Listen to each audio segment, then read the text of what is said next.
بسم الله الرحمن الرحيم. إخواني وأخواتي مستمعي راديو سلام، أحييكم أينما كنتم بتحية الإسلام. السلام عليكم ورحمة الله وبركاته. في بداية حديثي يسرني الانضمام إلى أسرة راديو سلام. معكم أختكم خديجة برهان، مستشارة أسرية ولايف كوتش. اليوم الثلاثاء، وكل ثلاثاء رح ننطلق في بث مباشر مدته 45 دقيقة، ورح نتكلم في سلسلة من المواضيع التي تخص المرأة المسلمة، وأرجو من الله سبحانه وتعالى أن ينفعني وإياكم بما نقول، وأن يوفقنا لما يحب ويرضى.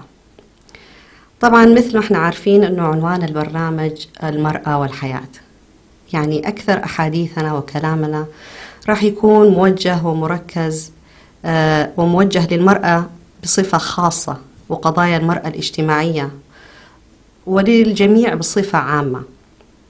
طبعا راح نتكلم عن علاقة المرأة بنفسها، وعلاقتها بمن حولها من زوج وأقرباء وأصدقاء وأبناء وأرحام، وعلاقتها بالدرجة الأولى بالله سبحانه وتعالى، وكيف ممكن تأثر هذه العلاقات الثلاثة في حالة الطمأنينة والراحة اللي ممكن تشعر فيها المرأة، وفي خلق حالة من التوازن وحالة من الانسجام مع كل شيء من حولها.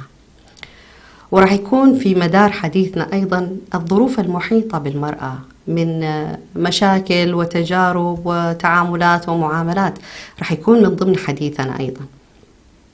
بهذه المقدمة البسيطة مستمعي الكرام، أحب أني أنا أبدأ فيها حتى أعرفكم سلسلة المواضيع في أي جانب راح نخوض فيها ونتكلم. واليوم بما أنه هي الحلقة الأولى راح أبدأ بأهم موضوع، وحقيقة أهمية هذا الموضوع هو لأجل أنه أي إنسان، يعني راح أتكلم بصفتنا الإنسانية، أي إنسان بغض النظر إيش دينه، إيش عرقه، إيش ملته، إيش لونه، إيش جنسه، هو يعمل للوصول إليه بشكل مباشر أو غير مباشر، بشكل واعي أو غير واعي. نتيجة يسعى إليها الجميع في النهاية. راح أتكلم اليوم عن موضوع الطرق المؤدية للسعادة، واخترت هذا الموضوع في بداية حديثي معكم كمدخل لسلسلة المواضيع اللي راح نتكلم عنها فيما بعد. في حديثنا عن السعادة نحن بنسمع عن أفكار كثيرة جدا يتداولوها الناس، أو مواضيع كثيرة يتناولوها في هذا الجانب. ممكن الجميع قرأ كثير من الكتب في هذا الجانب، حضر دورات أو مقاطع يوتيوب، أو التحق بجماعة أو مجموعة ترتب حياتها أو تنظم أمورها للوصول لهذه الغاية العظيمة جدا، شعور السعادة. والجميع له رأي في ذا الموضوع. عشان كده لما نلاقي مجموعة من الناس تجتمع وتتكلم، لو يسوي إحصائية لمجموع كلامهم أو المفردة المتكررة في أثناء حديثهم، راح نلاقيها هي السعادة بشكل أو بآخر، لأنه هي نتيجة يعني. بهذا الشكل نلاحظ أن الموضوع كله هو عبارة عن آراء وتجارب فردية فقط، ما له سند علمي أو معرفي في حياة الناس. لذلك ما قد يصلح لفلان لا يصلح لعلان. خلونا نضرب شوية أمثلة في هذا الجانب. نبدأ بالشيء المهم جدا اللي الجميع ممكن يظن أنه بالحصول عليه يشعر أو قد يشعر بالسعادة، وهو المال. حقيقة في ناس أو بعض الناس يشعر أنه لو حصل على مال كثير أو صار غني أو توفرت له الإمكانيات المادية لأنه يعني يتجول في الحياة أو يتمتع بكل متع الحياة أو يحصل على متع الحياة كلها، راح يكون سعيد. في المقابل نلاقي ناس عندهم بالفعل مال كثير جدا، لكن ببساطة يقول لك أنا مستعد أدفع كل اللي عندي حتى أشعر بالسعادة، معناها أنه ما بيشعر بالسعادة. نلاقي ناس ثانيين مثلا يتكلموا عن الشهرة. الشهرة مطلب أو شيء يسعى إليه الجميع، ما حد ما يحب الشهرة. بشكل مباشر أو غير مباشر الناس تسعى للشهرة، سواء بحدث مفيد أو حدث غير مفيد، بفعل جيد أو بفعل غير جيد، أو فعل حرام ولا بفعل حلال، بشكل يعني يشعرهم بالسعادة والرضا عن أنفسهم إنه هم قاعدين يقدموا شيء، وبالنتيجة هم بيشعروا بشيء. لكن كمان نلاحظ إنه الناس اللي بتشعر أو عندها الشهرة في مساحة كبيرة جدا من العالم هم أكثر ناس يشعروا بالشقاء. ومن وجهة نظرنا إحنا المسلمين نقول إنه طبيعي، يعني طالما هو بعيد عن الله سبحانه وتعالى ما راح يشعر بالسعادة. طيب حتى المسلمين مننا والقريبين من الله سبحانه وتعالى برضو ما قاعد يشعروا بالسعادة. في ناس يقولوا المسكن الواسع، الحياة المرفهة داخل البيوت، الأثاث الجميل راح يشعرني بالسعادة. السفر والعيش في بلد معين راح يشعرني بالسعادة. يعني نلاحظ أنه هنا السعادة أصلا مربوطة أصبحت بشيء معين، إذا حدث راح يشعرني بالسعادة، معناها هي شغلة فردية. لأنه في ناس حصلوا على هذا الأمر لكنهم لم يشعروا بالسعادة وما زالوا في عملية بحث عن السعادة. في ناس آخرين وضعهم أصعب بكثير من هؤلاء، ما يعرف يصف أساسا السعادة ويحاول أنه يشعر بالسعادة أو يجد السعادة، لذلك تلاقيه يجرب كل شيء في الحياة. كل شيء، لما نقول كل شيء قد يكون مسموح، قد يكون ممنوع، قد يكون حرام، قد يكون حلال، قد يكون مقبول، قد يكون غير مقبول، فيجرب كل شيء. ومع الأسف الشديد هو ما بيشعر بالسعادة، بيشعر بالسعادة يعني اللحظية فقط. طبعا الكلام شوية يبدو أنه غريب، لكن هذه هي الحقيقة مع الأسف الشديد. لذلك مفهوم السعادة مفهوم نسبي، ما قد يسعدني أنا ربما يكون ما يسعدك أنت، ما قد يجعلني أنا في قمة السعادة ممكن يخليك أنت في قاع السعادة. يعني أساسا لن يكون في قاع السعادة، إنما يكون في قاع الشقاء. إذن السعادة هي مطلب للجميع. أي إنسان في الدنيا هذه يعني يعمل للشعور والوصول للسعادة. لو وقفنا وقفة صادقة جدا مع هذا الموضوع حنلاقي إنه في خلل في الموضوع هذا كله. ليش ما احنا عارفين نوصل للسعادة؟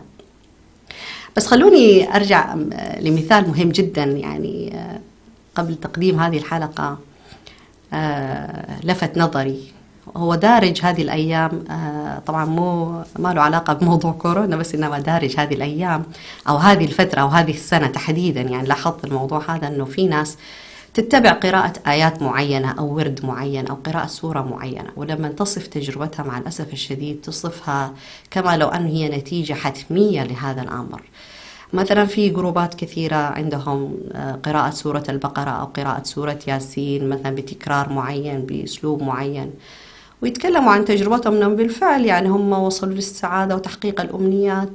في حين أنا قابلت ناس بشكل مباشر حكوني عن هذه التجربة، قالوا لا، أنا يعني يقولوا مثلا مارست هذا الموضوع ممكن لشهر، شهرين، 3 شهور، لمدة سنة، قاعد أقرأ سورة البقرة لعل وعسى أن أشعر أو حتى أصل للنتيجة اللي هم وصلوا لها، لكن ما وصلت.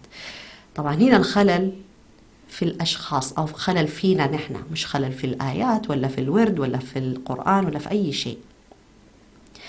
نرجع نقول إنه مفهوم السعادة هو مفهوم فردي الآن، هو عبارة عن تجارب فردية، ما نقدر نسقطها على الناس ولا على أي أحد ونقول إنه هذه هي وصفة السعادة الدائمة. وكمان نرجع نقول إنه بالفعل هؤلاء الأشخاص شعروا بالسعادة، لكن سعادة مؤقتة، سعادة مرتبطة بشيء معين، شيء مادي. إما اللي عنده مال شعر بالسعادة لوجود المال، معناها لو كان فقير أو أصبح فقير هل هو سوف يكون سعيد؟ معناها ما رح يكون سعيد. ممكن نلاقي نحن ناس فقراء جدا كمان سعداء، ونقول إنه الفقر هو الإنسان يشعر في الفقر سعادة؟ أبدا، ما في الفقر سعادة على الإطلاق، ما في الفقر سعادة. وفي الغنى كمان ما في سعادة. يعني هذه كلها حالات فردية فقط. فنرجع نأكد أنه مفهوم السعادة مفهوم كبير جدا، وإحنا في الإسلام عندنا هذا المفهوم له معنى واضح جدا. طيب مستمعية ومستمعي الكرام، زي ما قلنا إحنا كلنا نتمنى أن إحنا نصل للسعادة ونسعى لتحقيقها ونتلمس الطرق المؤدية إليها. لذلك في هذه الحلقة الأولى زي ما قلت لكم أنه موضوعنا حيكون الطرق المؤدية للسعادة. راح أتكلم عن الطرق بالفعل التي تؤدي إلى السعادة الحقيقية، السعادة المستمرة وليست السعادة اللحظية، السعادة طوال الوقت. يعني طوال الوقت لما نقول خلال 24 ساعة، خلال 7 أيام في الأسبوع، خلال 365 يوم في السنة، 30 يوم كمان في الشهر، يعني لا ننسى الشهر. فهناك طرق حقيقية للوصول إلى السعادة. أول هذه الطرق المؤدية للسعادة أن الإنسان يكون عنده علم ومعرفة ببناء شخصيته. لازم الإنسان يتعرف على كيف يبني شخصيته هو. كيف يتم عملية بناء الشخصية حتى يستطيع هو ببناء هذه الشخصية أنه يتفاعل مع الحياة وأنه يعيش داخل الحياة، مو أن الحياة تتفاعل معه وهو يشاهد الحياة فقط تمر من خلاله، أو يكون مشاهد فقط في مدرجات الحياة بدون ما يعيش ويتفاعل ويكون جزء من هذه الحياة اللي الله سبحانه وتعالى أساسا خلقها له. طبعا هذا الموضوع موضوع طويل جدا وراح نتكلم عنه أكيد في الحلقات القادمة من طرق السعادة، طالما أن هي سلسلة مترابطة جدا في هذا الجانب. من الطرق الثانية المؤدية للسعادة معرفة الشخص وبالتحديد المرأة، لأنه كلامنا إحنا موجه للمرأة، بأصول وقواعد بناء الأسرة. لما نقول أصول وقواعد بناء الأسرة إحنا ما نقصد فيها كيف تتعامل مع الزوج فقط، ولا كيف تتعامل مع الأبناء فقط، ولا كيف تتعامل مع أهل الزوج فقط، ولا كيف تتعامل مع المجتمع بصفتها امرأة متزوجة فقط. لا، احنا نتكلم عن أصول وقواعد قبل بناء الأسرة، قبل بمراحل طويلة جدا، قبل المرأة أساسا ما تقرر أن تكون أسرة. فهذه الأصول والقواعد هي اللي تهيئها لبناء الأسرة، وبالتالي هذا الطريق أو هذه الخريطة اللي راح ترسمها لبناء الأسرة هو اللي راح يكون مدخلها للسعادة بشكل كبير جدا. وبرضه هذا الموضوع راح نتكلم عنه بالتفصيل لأنه هو موضوع شائك، هو الآن بالذات صار شائك ومعقد لأنه ما في طريقة معينة الناس أو المرأة المسلمة تقدر تتبعها. كل اللي بتتبعه المرأة في هذا الجانب في بناء الأسرة هو عبارة عن تجارب فردية، عن خبرات إما تأخذها من أمها أو تأخذها من مجتمعها أو من ثقافتها أو من البيئة المحيطة. لذلك نجد إحنا صاير في هذا الجانب عملية تصادم بين الأجيال أو بين الناس في أماكن مختلفة، الآراء مختلفة، ما قد يكون مقبولا في هذا الجانب في مجتمع إحنا بنلاقيه إنه هو مرفوض في مجتمع ثاني. فهذا الموضوع راح إن شاء الله نتكلم عنه بالتفصيل المهم لأنه هو الطريق من طرق المؤدية للسعادة الدائمة. من المواضيع اللي بإذن الله تعالى راح نتطرق إليها وبتوسع شديد جدا اللي هي أصول وقواعد تربية الأبناء والعناية بالزوج، لأنه هذا هو كمان الطريق الذي يؤدي إلى السعادة الحقيقية.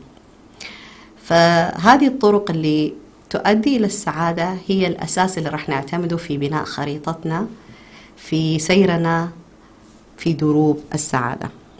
والأمر الأخير اللي يجب أن احنا لازم نحطه في اعتبارنا في هذا الطريق هو قواعد أصول العلاقات داخل الأسرة وخارجها. داخل الأسرة بين الزوج وزوجته، بين الزوجة وأبنائها، بين الزوج وأبناء، وبين الأبناء مع بعضهم البعض، بين العائلة يعني لما تكبر شوية العائلة مثلا نقول الأجداد والجدات والأخوال والخالات والأعمام والعمات. فهذه الأصول مهمة جدا معرفتها حتى نصل جميعا إلى السعادة. ولما نقول احنا حنتكلم برضو عن العلاقات الخارجية لأنه احنا بالدرجة الأولى مجتمع يعني أو بلاش مجتمع، احنا ناس اجتماعيين، فالمؤمن يألف ولا يؤلف. ابقوا معنا عشان نبدأ نرسم الخريطة مع بعض اللي هي الطرق المؤدية للسعادة.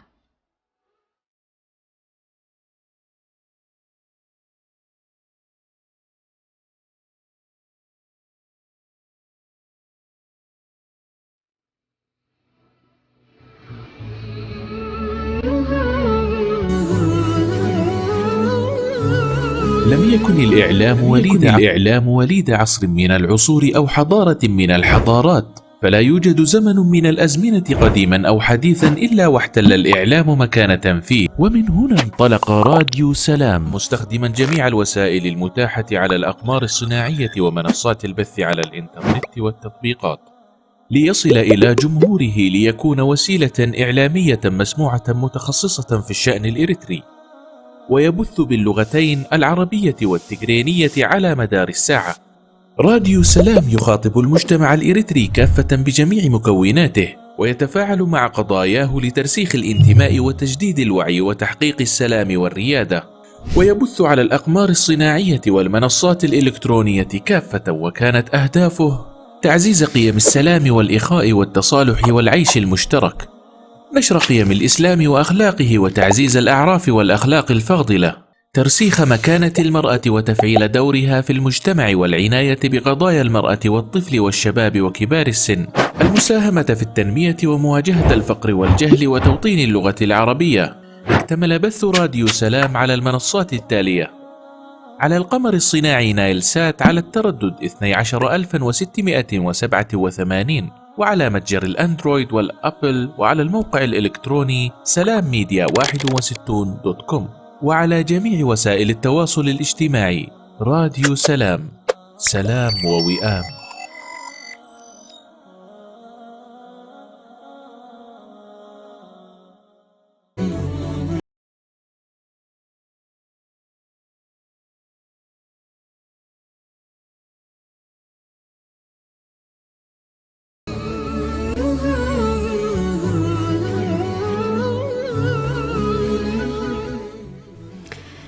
رجعنا لكم مرة تانية نكمل كلامنا عن الطرق المؤدية للسعادة. يقال دائما أنه الشيء بالشيء، يعني يعرف الشيء بنقيضه. فإحنا رح نتكلم في البداية عن مفهوم السعادة المتداول الآن. من فين جاء؟ من فين صارت عندنا هذه الأفكار الكثيرة جدا عن السعادة؟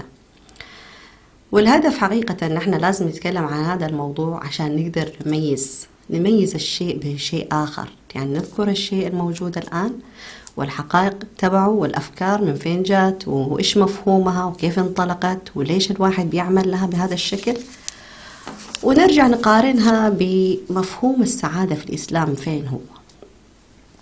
ماني حابة أبدا أنتقل لموضوع السعادة في الإسلام لأنه هو نتيجة نحن رح نوصل له من خلال كلامنا، لكن خلونا نتكلم عن السعادة عند الغرب أو السعادة في غير الإسلام. كيف شكلها؟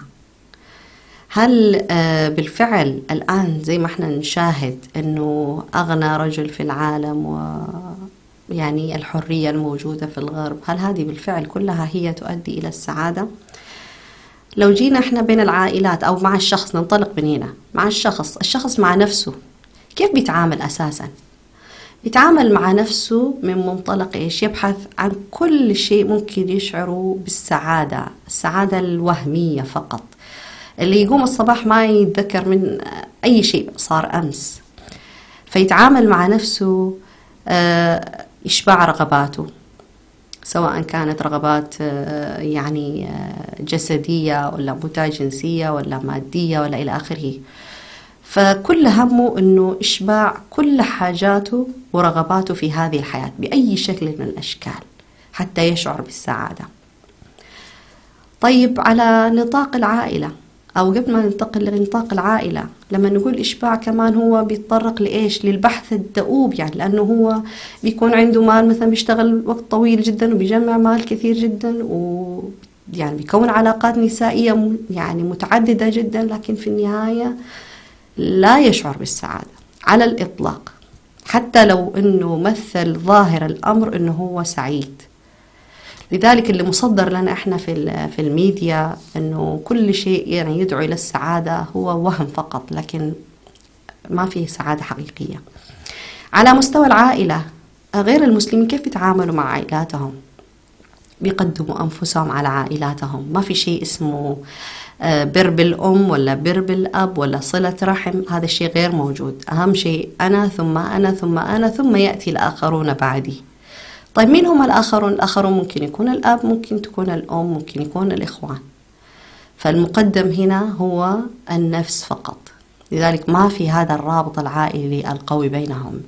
تلاقيهم من 18 سنة مثلا بيطلعوا برا وخلاص بيسكنوا وبيعيشوا حياتهم وما في أي قواعد تضبط شكل العائلة، وكل مرة في السنة ولا كل 100 سنة مثلا بيتواصلوا ولا بيسألوا عن بعض. فما في هذا الشيء. ليش؟ لأنه الجميع قاعد يدور في حلقة مفرغة للبحث عن السعادة فقط.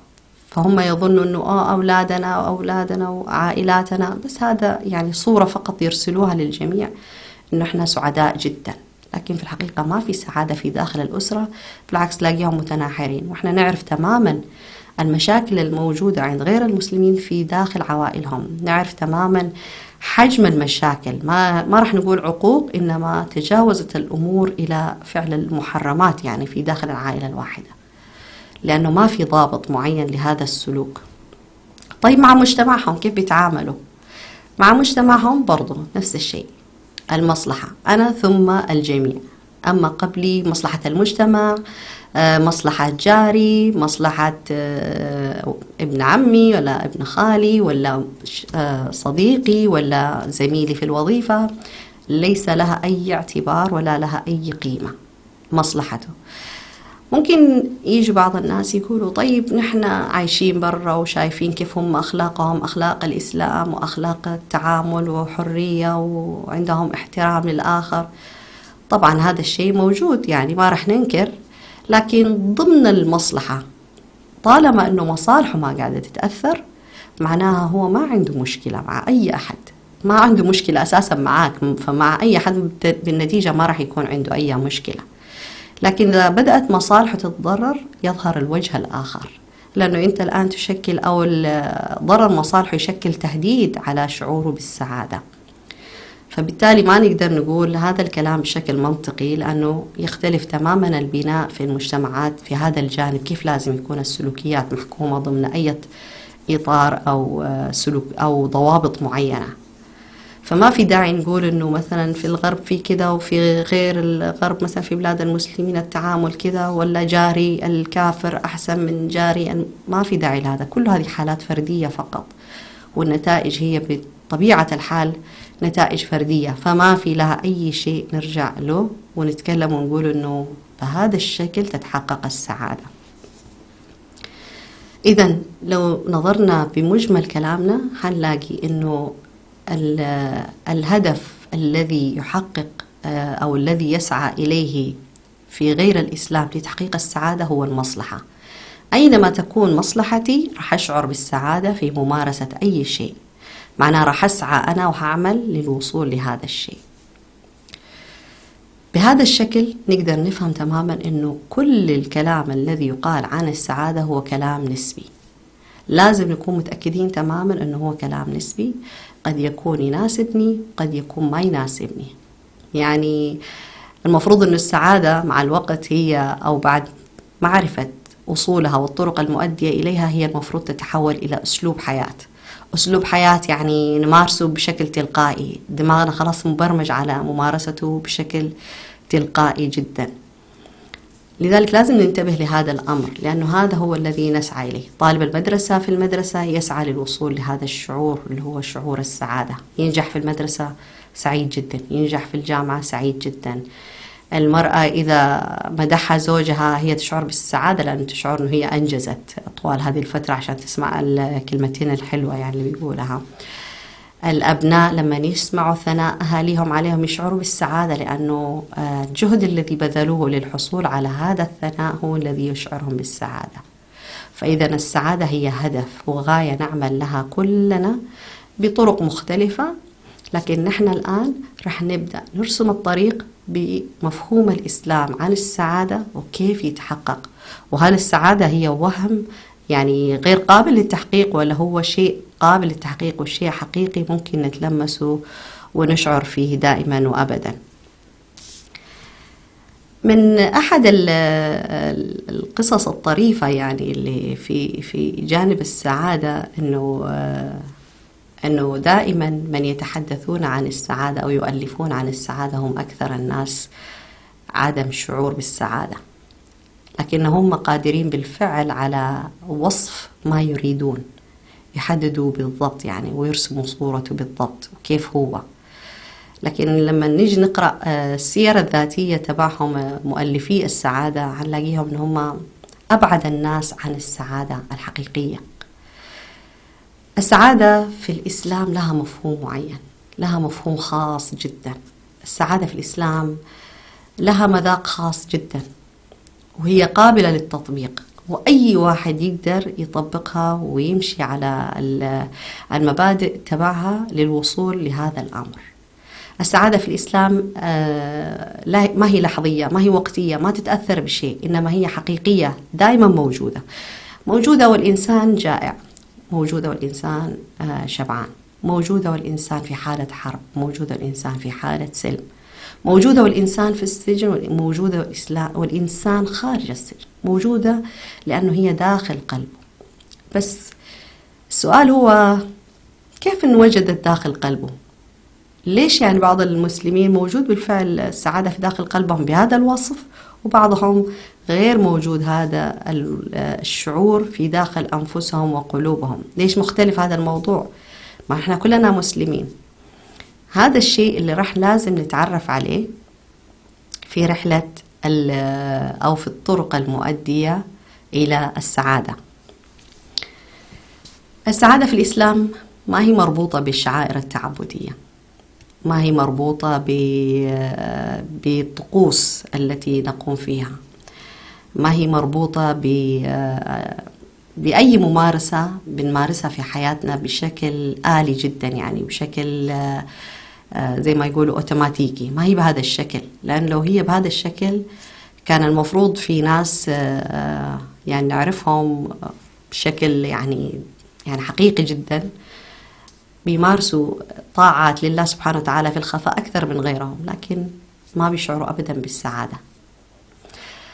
طبعا قبل ما نتوسع في هذا الموضوع حنطلع فاصل صغير، بس لا تروحوا بعيد، خليكم معانا لأنه هذا الموضوع مرة مهم جدا.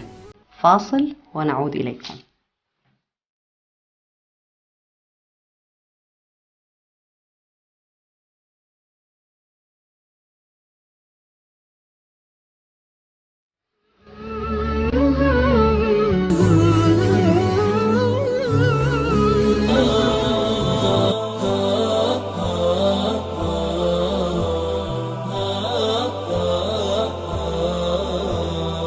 سر بنا نحو العلا والمجد إنا أمة العلم وسل إن شئت عنا. سر بنا نحو العلا والمجد إنا أمة العلم وسل إن شئت عنا. علقت أحلامنا نجم الثريا، هيا قم ولندرك العلي سويا. علقت أحلامنا نجم الثريا، هيا قم ولندرك العلي سويا. همة تعد ولا يعد عليها، كيف لا والمجد يا مجد إليها. همة تعد ولا يعد عليها، كيف لا والمجد يا مجد إليها. هيا بالعزم نعيد اليوم مجدا، إن أردنا للهوى والجهل حدا. هيا بالعزم نعيد اليوم مجدا، إن أردنا للهوى والجهل حدا. إن أردنا للهوى والجهل حدا. سر بنا نحو العلا والمجد إنا أمة العلم وسل إن شئت عنا. سر بنا نحو العلا والمجد إنا أمة العلم وسل إن شئت عنا. علقت أحلامنا نجم الثريا، هيا قم ولندرك العلي سويا. علقت أحلامنا نجم الثريا، هيا قم ولندرك العلي سويا. أين أنت أيها الجيل الطموح؟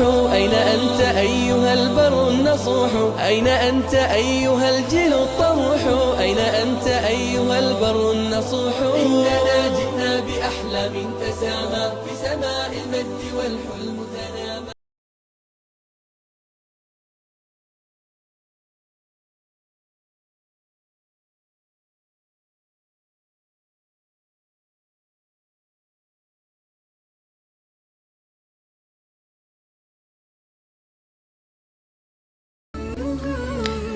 رجعنا لكم مرة تانية نكمل موضوعنا عن السعادة من وجهة نظر الإسلام. نحن في البداية في المقدمة قلنا أن نحن راح نتكلم عن علاقة المرأة بنفسها وعلاقة المرأة بمن حولها من زوج وأبناء وأقارب وأصدقاء وأرحام، وقلنا حنتكلم عن علاقتها بالله سبحانه وتعالى بالدرجة الأولى، هي العلاقة الأهم أساسا يعني. فحنبدأ نتكلم عن هذه العلاقة بشكل بسيط جدا، اللي هي علاقة الإنسان بالله سبحانه وتعالى، أو علاقة المرأة بالله سبحانه وتعالى، أو علاقة الرجل. بالنهاية هذا الكلام في موضوع العلاقات الثلاثة المهمة والأساسية في بناء الشخصية هو موجه في برنامجنا المرأة والحياة هو للمرأة، لكن بصفة عامة هو موجه للجميع، لأنه هو القواعد اللي احنا نبني عليها بعد كده كل الأشياء، أو البناء الضخم تبعنا اللي النتيجة تبعه تشعرنا بالسعادة وبالرضا وبالراحة. إيش معنى علاقتك بالله سبحانه وتعالى، أو إيش معنى علاقتنا بالله سبحانه وتعالى، وكيف ممكن نقدر نبني هذه العلاقة مع الله سبحانه وتعالى، أو ما هي الكيفية اللي تنبني بها هذه العلاقة؟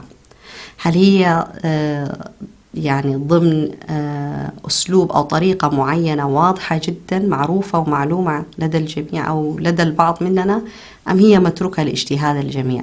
يعني كل واحد يبني علاقته بالله سبحانه وتعالى حسب ما يرى. معنى علاقتنا بالله سبحانه وتعالى هو القصد إن احنا أول شيء لازم بصفتنا مسلمين لازم نقر إنه الله سبحانه وتعالى هو إلهنا وربنا. هذا موضوع منتهي منه المفروض يعني، لكن دائما لازم نذكر إيش معنى هذا الإله. لما نقول هذا الإله معناها هو اللي قادر على أن يمنحنا السعادة والراحة والطمأنينة، قادر على أن يمنحنا السكينة والهدوء، قادر على أنه يحقق لنا كل ما نريد. يعني هو المفروض العين والقلب والعقل والوجدان وكل ما فينا يتجه في النظر إليه، في بناء علاقة معه. طيب كيف تنبني العلاقة بالله سبحانه وتعالى؟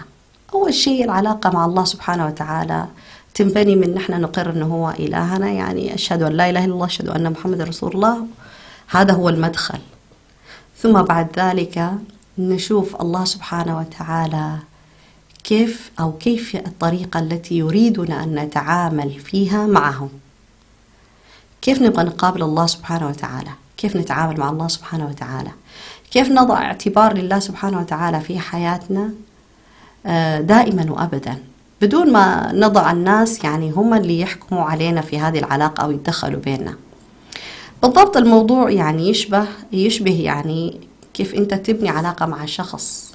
أول شيء تحتاج أنه أنت تتعرف عليه، تعرف مين هو، إيش قدراته، إيش الأشياء المشتركة بينكم. طبعا هذا كمخلوقات يعني، أو ماذا تحتاج في هذه العلاقة، هذا الشخص يناسبني ما يناسبني، أفكارنا متقاربة، ميولنا متقاربة. بهذا الشكل تنبني العلاقة مع الناس.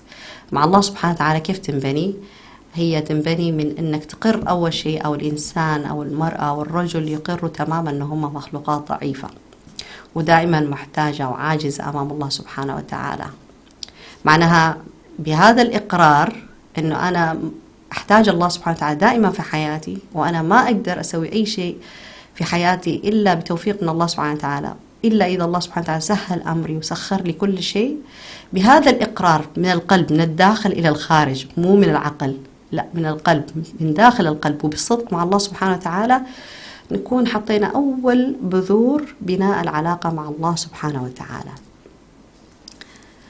طبعا هذه البذور تحتاج إلى الرعاية، نحن نسقيها. هنسقيها بإيش؟ هنسقيها بمعرفة الله سبحانه وتعالى كيف يبغانا نسير إليه في اتجاهه، كيف الطريق اللي لازم نسلكه مع الله سبحانه وتعالى في طريقنا إليه. الله سبحانه وتعالى يحب المخلصين، يحب الصادقين، يعني يحب حسن الخلق. حسن الخلق بالمجمل طبعا، وفي اللي هي حسن الخلق اللي هو للأشياء المتعلقة بالقلب. فهل القلب هذا طاهر بما يكفي حتى يتجه إلى الله سبحانه وتعالى؟ هل القلب هذا نقي بما يكفي حتى يكون قادر على أن الله سبحانه وتعالى يرفع الحجاب بينه وبينه، يعني في داخل قلبه، حتى يشعر فيه، في وجوده، في معيته؟ هذا الشعور حتى يصل إليه الإنسان لازم يكون يجلس مع نفسه جلسة صادقة. الله سبحانه وتعالى إيش يبغى مني؟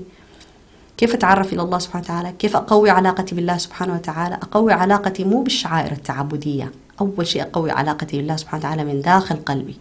قلبي لازم يكون متعلق بالله سبحانه وتعالى.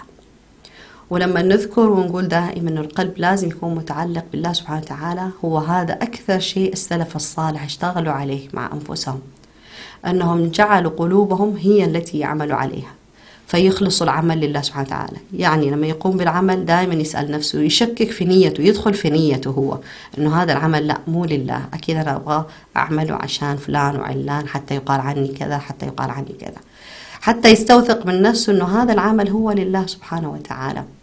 فإذا قبله الله سبحانه وتعالى راح يشعر هو بالسكينة كنتيجة يعني.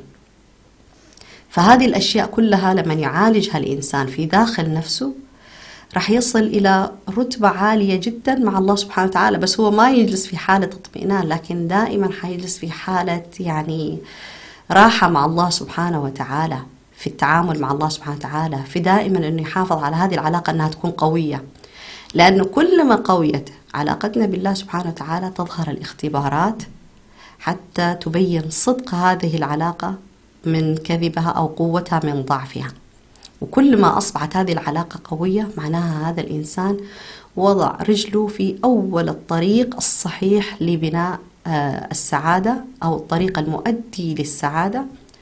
صحيح الطريق راح يكون شاق ومزعج ومقلق، وبعض الأحيان الإنسان يدخل في حالة شك في نفسه أو حالة ضعف لأنه الهجوم راح يكون من كل ناحية، لكن الهدف الذي يسعى للوصول إليه هو اللي راح يخليه دائما يستسهل هذا الطريق الصعب. طيب كيف ممكن الواحد يعرف أنه علاقته بالله سبحانه وتعالى ماشية بشكل صحيح أو خاطئ؟ راح يعرف الإنسان أنه علاقته بالله سبحانه وتعالى ماشية بشكل صحيح أو خاطئ إذا كان طول الوقت هو يتحدث مع نفسه وفي داخل نفسه مع الله سبحانه وتعالى أنه هل هذا العمل اللي أنا راح أقوم فيه هو لله ولا لا، أو يقاتل مسألة اللي هو الشعور بالشهرة أو الرغبة للشعور بالشهرة، أو أن يقال عنه كذا وكذا، أو إيش مصلحته من هذا العمل، يراقب يعني هل هو له مصلحة في هذا الشيء ولا ما له مصلحة. حتى بعض الأحيان نحن نقوم ببعض الشعائر التعبدية والله على سبيل المصلحة مع الله سبحانه وتعالى، يعني احنا نجرب على الله سبحانه وتعالى كل شيء يعني مع الأسف الشديد، وفي النهاية نيجي نقول نحن ما بنشعر بالسعادة. طبيعي ما نشعر بالسعادة إذا كنا احنا نخضع كل شيء للتجربة. نصلي صلاة الليل نجرب، نمسك ورد معين نجرب، نقرأ آيات معينة نجرب، نصلي الصلوات ونحافظ عليها وإحنا نجرب فقط. نجرب كأنه لازم يصير في نتيجة يعني آنية الآن، يعني لازم يتحقق شيء بهذا الشيء. طالما أني أنا سويت زي كده معناها المفروض يكون الله يعطيني كده. معناها هنا في خلل أساسا في العلاقة، يعني العلاقة دي ما هي مبنية صح.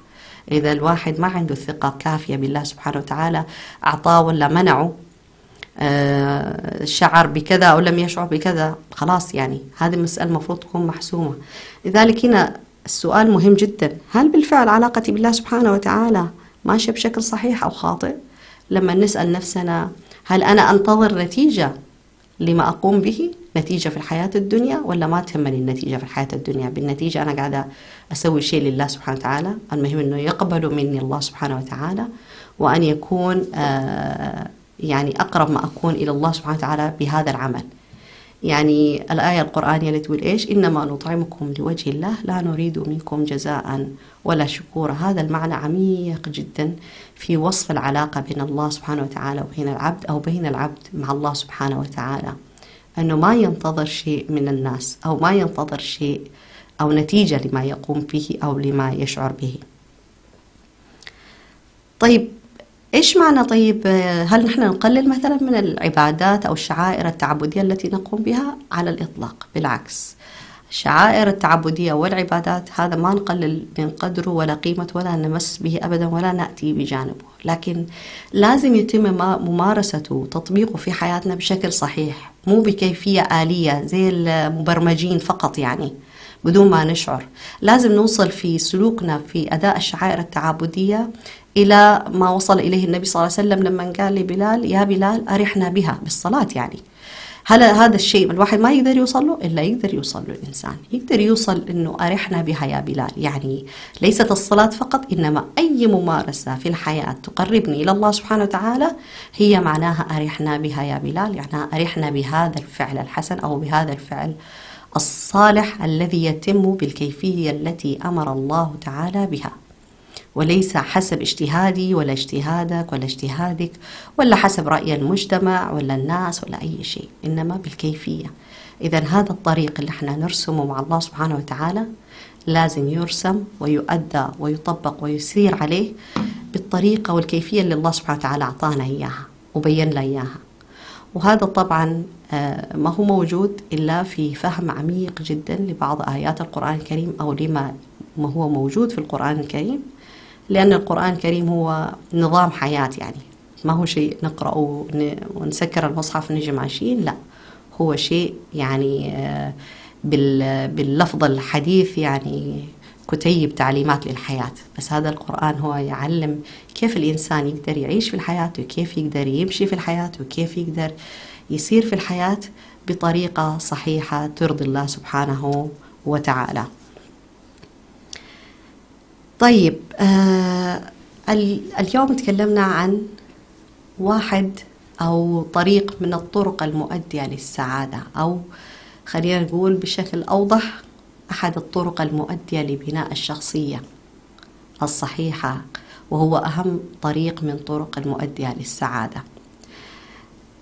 لازم يكون عندنا الآن نبدأ في فهم كيف ترسم الخريطة الموحدة للسير للوصول لهدف السعادة. بصفتنا مسلمين لازم نعرف مفهوم السعادة في الإسلام إيش هو وكيف يبنى. واليوم تكلمنا عن هذا الجانب من خلال كيف نبني علاقة مع الله سبحانه وتعالى، أو كيف لازم تكون علاقتنا بالله سبحانه وتعالى. طبعا أتمنى إن شاء الله تعالى يعني في الحلقات القادمة بإذن الله تعالى أن احنا نكمل العلاقة الإنسان مع نفسه، ونتكلم عن علاقة المرأة مع محيطها الخارجي سواء كان زوج وأبناء وأصدقاء، ونكون بهذه الأساسيات الثلاثة ننطلق في بناء الشخصية المتوازنة أو الشخصية الإسلامية. سعيدة جدا بأني أنا ألتقيكم في بث مباشر مع راديو سلام، وأتمنى ألتقيكم الثلاثاء القادم في نفس الموعد.